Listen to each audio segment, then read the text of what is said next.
you ready for a great adventure? Today on The World is Yours. We'll begin our expedition in one of the world's most spiritual ruins, where a city of great religious significance once stood in the nation of Cambodia. From this site of ancient importance to a modern metropolis, we'll jet over to Germany to visit the great city of Hamburg. Before we're through, we'll fly to the Antilles Islands for a deep dive into the crystal blue Caribbean Sea.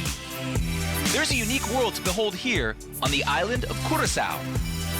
It's time for another unforgettable adventure.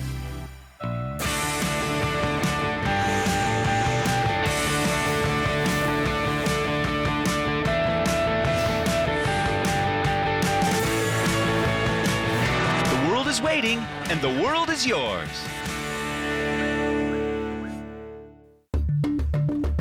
The Kingdom of Cambodia is located near the bottom of the Indochina Peninsula, a part of Southeast Asia jutting out into the Gulf of Thailand.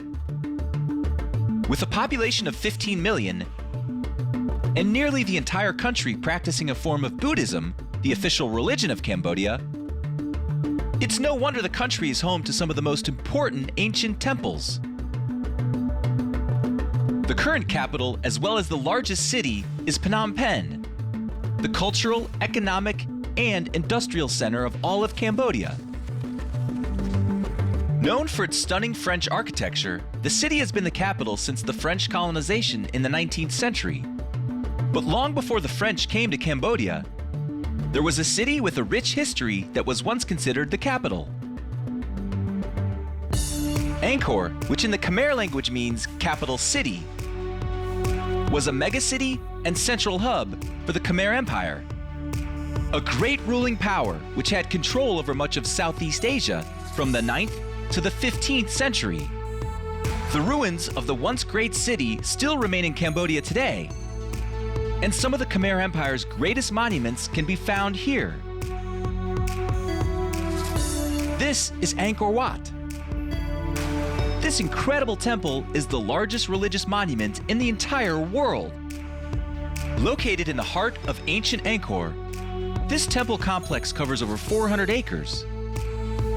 Originally built to honor the Hindu god Vishnu during the peak of the Khmer Empire's rule, and designated as the state temple by the reigning King Suryavarman II. It slowly shifted to become a Buddhist temple by the end of the 12th century. Because Angkor Wat is so well preserved, it gives us a look at the Khmer architectural style. It has become an important symbol to the country of Cambodia. It's even featured on the Cambodian flag. Mount Meru, the home of the gods in the Hindu religion, was the inspiration for Angkor Wat's design. There are 5 towers in the center of the complex, meant to represent the mountain peak, the walls, the mountain range, the surrounding moat, and the ocean. The structure uses 2 variations of classical Khmer design. The first is the replication of Mount Meru, which is used in the design of many Angkorian temples. And the second variant, which was developed in the 10th century, is a system of passageways called galleries. These passages run along the walls of the temple and actually serve as supports in the wall itself. The construction of the Angkor Wat marked the first time galleries like these were used in this way. Angkor Wat, like many other temples of the period, is decorated in stone carvings along its walls, depicting individual gods as well as religious scenes. A carving like this, called bas-relief or low relief, makes the image stand out, kind of like the image on a coin. It's raised up from the metal surface. The outer walls of the complex reach 15 feet in the air and are surrounded by 600 feet of water. 3 galleries, each one higher than the last, surround the center and the 5 Angkor Wat towers. Access to these higher levels used to be granted only to the most privileged visitors. Now, the site is one of the most visited tourist attractions in all of Cambodia.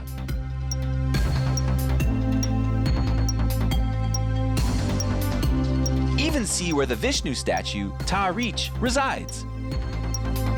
While Angkor Wat may be the most recognized Khmer temple in the area, there's another important structure like it with its own unique design.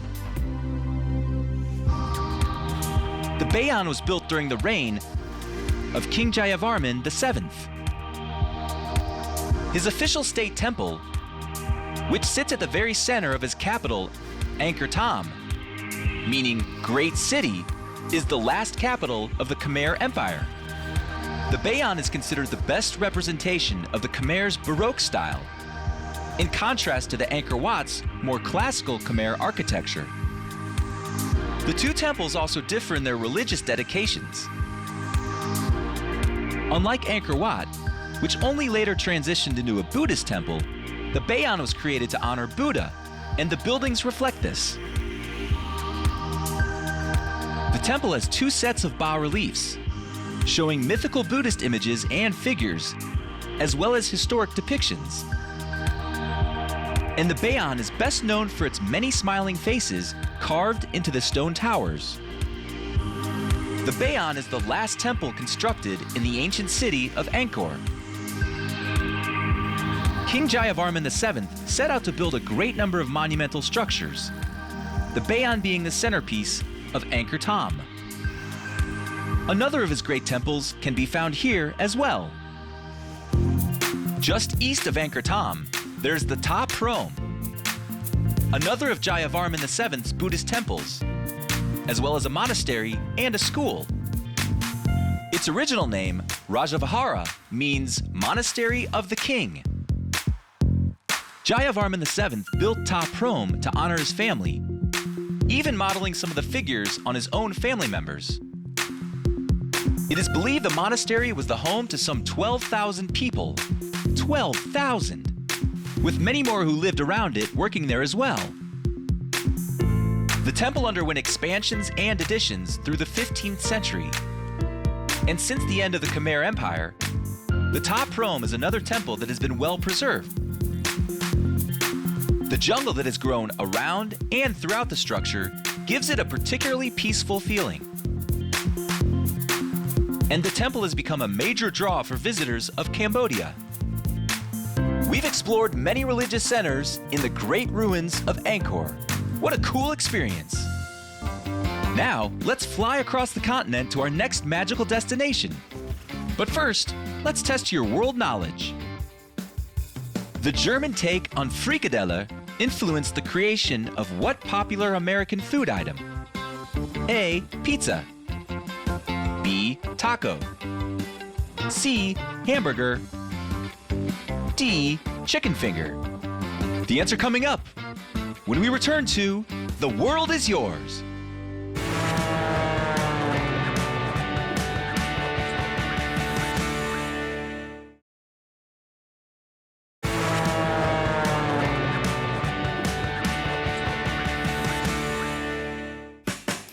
We're back. Let's find out the answer to our question.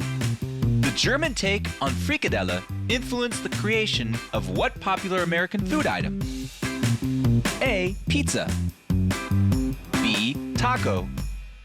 C. Hamburger. D. Chicken finger. If you said C. Hamburger, you're right. A frikadelle is a flat, pan-fried meat patty, often resembling something like a meatball in some cultures, or the American hamburger. This German variation of the European dish is believed to have originated in Hamburg, hence the name hamburger. You can impress your friends with that one.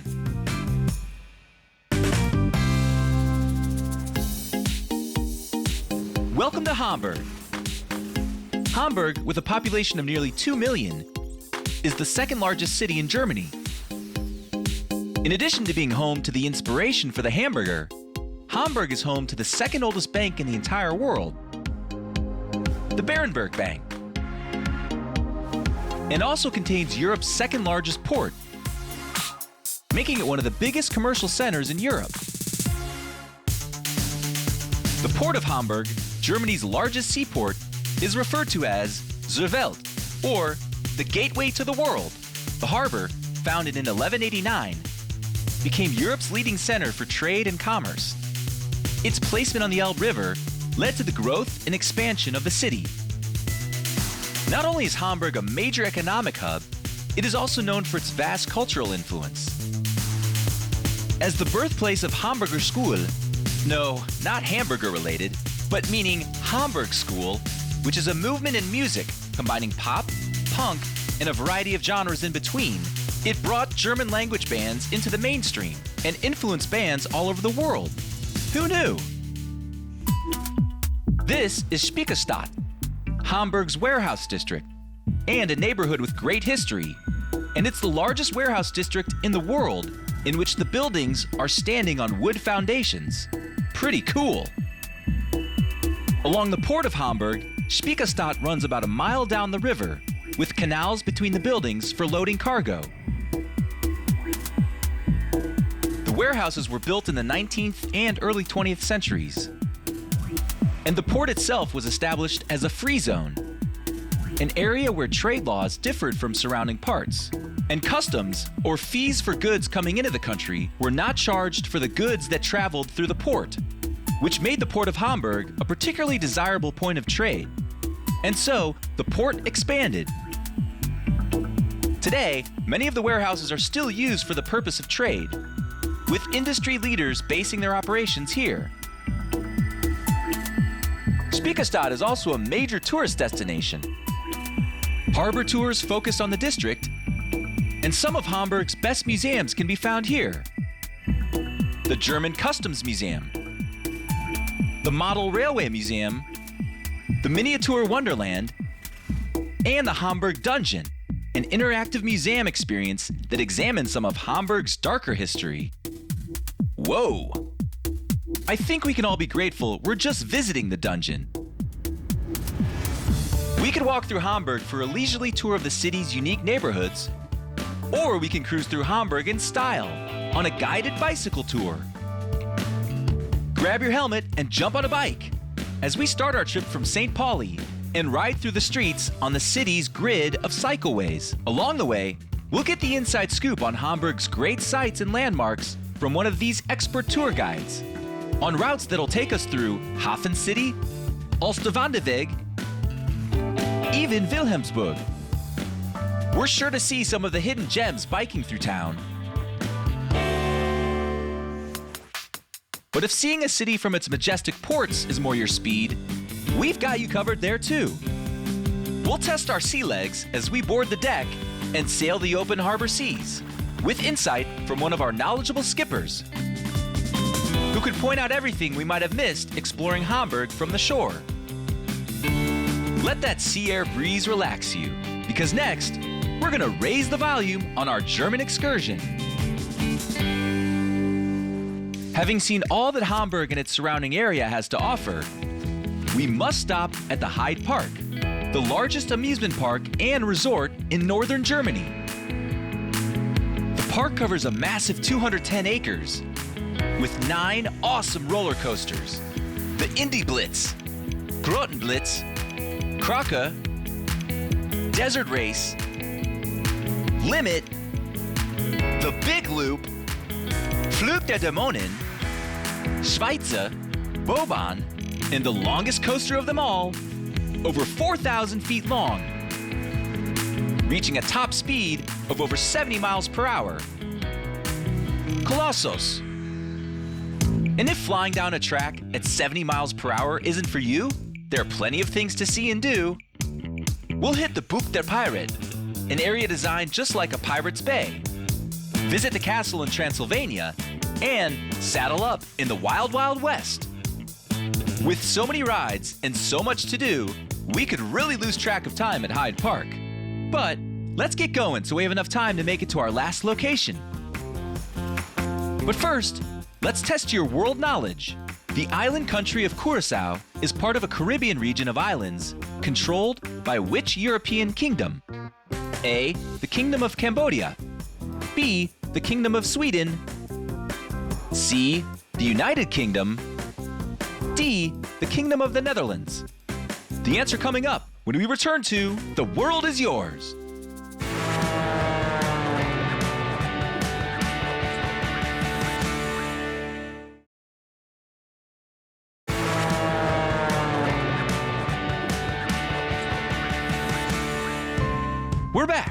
Let's find out the answer to our question.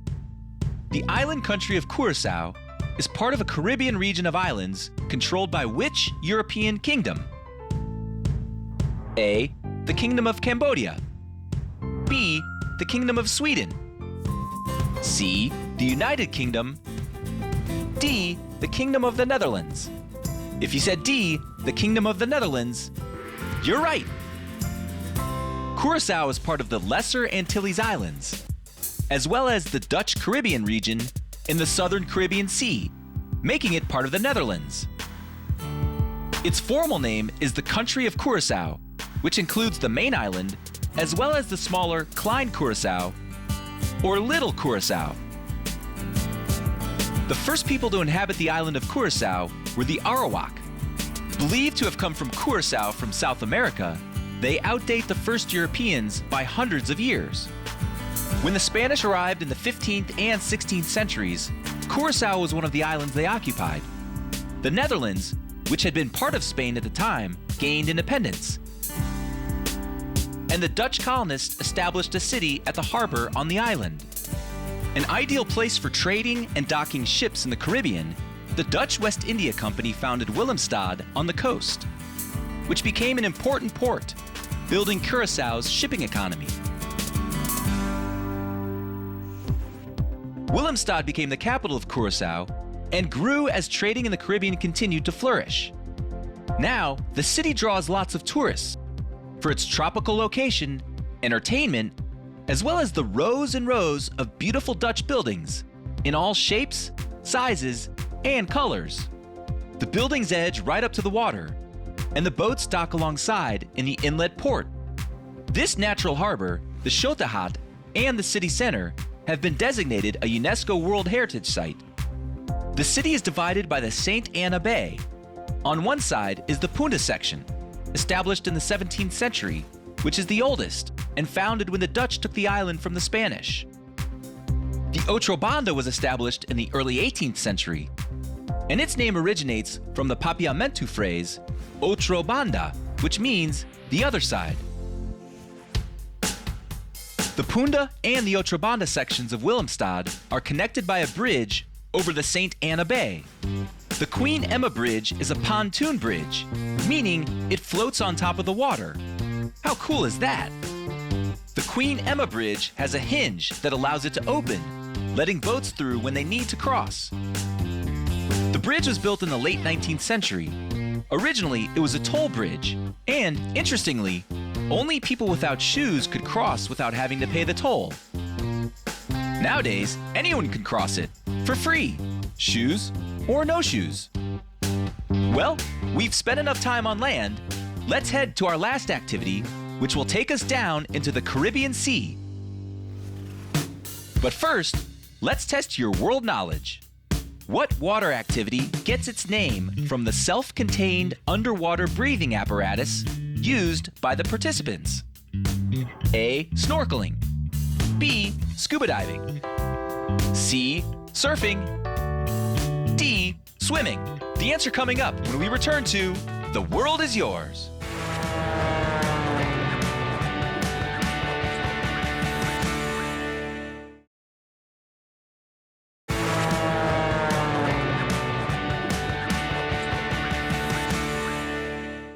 We're back. Let's find out the answer to our question. What water activity gets its name from the self-contained underwater breathing apparatus used by the participants? A. Snorkeling. B. Scuba diving.